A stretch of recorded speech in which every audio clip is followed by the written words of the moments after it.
What would you do if a student came into the art room and you suspected they were under the influence? What would you do if a physical fight broke out in your room?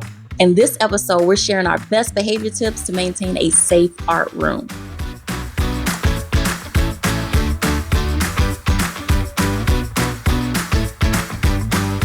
Hey, art teachers. Hi, art teachers. I'm Kyle Wood, an elementary art teacher in the Chicago area. I'm Liz Brent, and I'm a secondary art teacher from the Chicagoland area. Story time about safety in the classroom. One time, this student, she was trying to open a bottle of paint, so she started banging it on the table, which is something we don't do. It splattered all over her, it covered her face, so she couldn't see. And she's like, oh my goodness, I can't see what I do. So I had to quickly guide her to the sink, and she was just really nervous about opening her eyes after that. But it worked out. The art room comes with chaos, but we worked through it. Welcome to the art event, Draw the Line, where we tackle the wild and tricky behavior situations that art teachers face every day. What would you do if a student kept touching their peers? I would tell them, look, if you want to sit by your friends, you have to respect their boundaries and their personal space. Treat others how they want to be treated. If it bothers other people, it's a problem and it needs to stop. Then I would give them the option to either sit by themselves for a little while at a side table or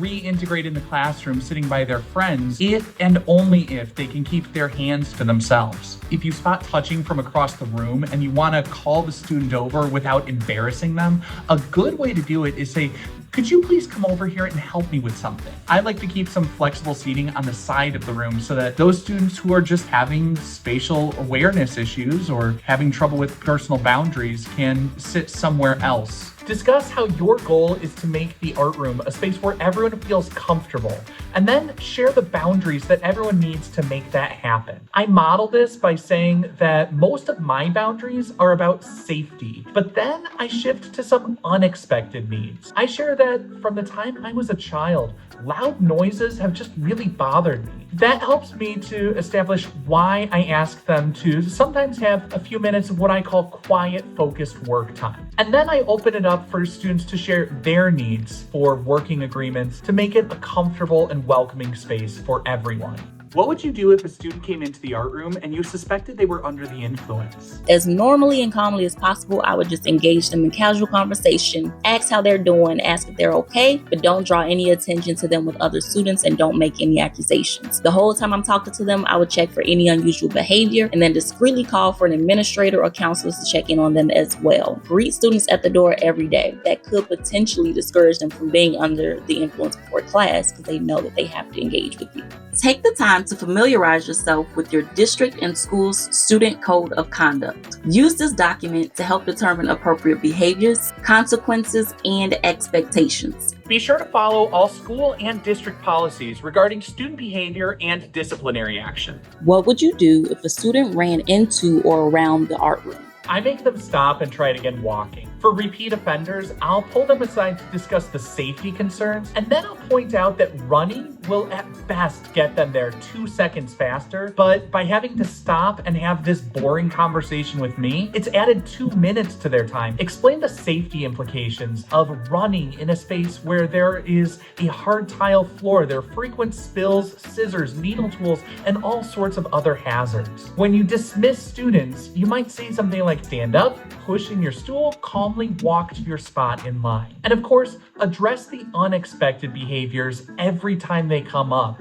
What would you do if a physical fight broke out in your room? If a fight breaks out in the art room, I'm first directing those students to stop fighting and separate, and I'm using their names to help get their attention. For the rest of the students in the room, I'm moving them to a safe distance, telling them to get out the way and get back. And I'm also calling for the safety or security team to come in and intervene. To be proactive on the daily, I am checking in with students because those small issues can lead to bigger problems, which can turn physical. I am holding community building activities to get students to interact and teaching them how to positively interact with each other through art-themed Jeopardy or through drawing exercises or through scavenger hunts. For daily issues, I have a designated cool down space or a procedure for students to go calm down if they need to. But the earlier you can get that going, the better, so students know how to regulate themselves. While we want to empower you to manage challenging behaviors in the art room, art teachers are not licensed therapists or counselors. Sometimes you need extra support and resources. Don't hesitate hesitate to connect with your administrator, department chair, art supervisor, or professional school counselor if you have any questions. Outbursts can happen in any art room, but there are ways to anticipate them and prevent them from escalating. Bolster your behavior management toolkit with the Pro Pack, de-escalation strategies for challenging behaviors in pro learning. These videos will equip you with a variety of strategies to help students regulate their emotions. We'll link a helpful video above that's packed with tips. What would you do if a student threw something across the room? The first step is have that student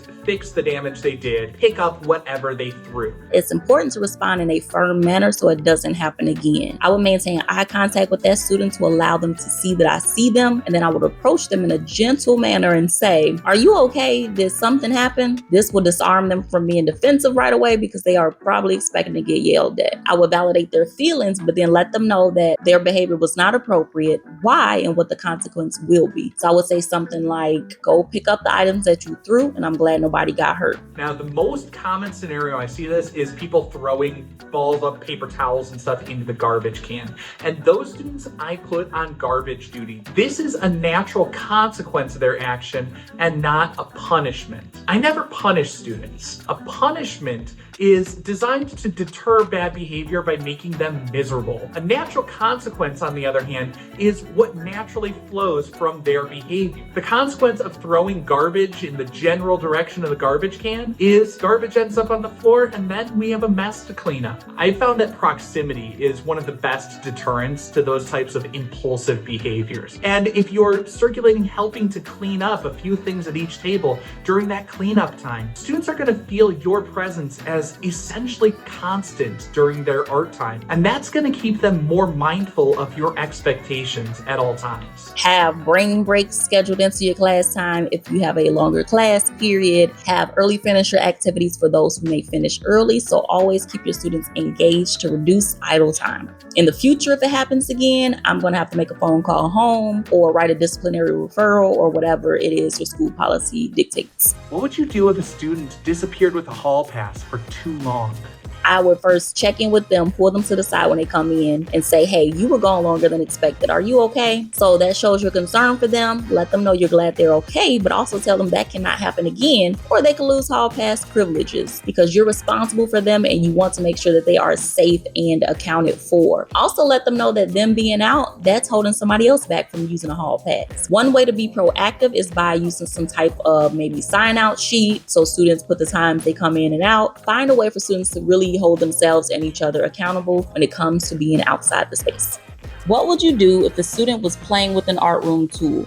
Talk to that student about the proper way to use the tool and explain to them that playing with tools can do harm that they may not be aware of. For example, when I see a student drumming with a pencil, they can be cracking and breaking the core of the pencil while they're drumming on it, but they don't see that from the outside. Of course, if they just use that pencil for writing and drawing and then put it away, no such damage is going to occur. You can never assume students know how to use any tools. Take time to explicitly teach safe and appropriate use of all materials in your classroom. Demonstrate and explain how to grasp a pencil, how to hold scissors, how to put away the supplies. Record video demonstrations of all of these different skills. You can start your independent work time with just a 30-second clip reminding them how to use the featured tools for the day. One thing that was really helpful was my fellow specials teachers and I created a safety video for all of our classes to watch the first days of school. We talked about how safety can look different across our different areas, but also talked about some of our common expectations. The kids absolutely loved watching us ham it up, and it allowed students to visualize just what could go wrong if they're not mindful of their surroundings and being careful and safe with the tools and all of that. Let us know in the comments below how you draw the line when it comes to physical safety in the art room. If you don't want to miss any more of our best behavior tips to help you draw the line in the art room, be sure to like this video and subscribe to The Art of Ed. In the next episode, we're going to talk about parents and caregivers and how behaviors outside the art room greatly influence behaviors in the art room. Stay tuned, and we'll see you in the next episode.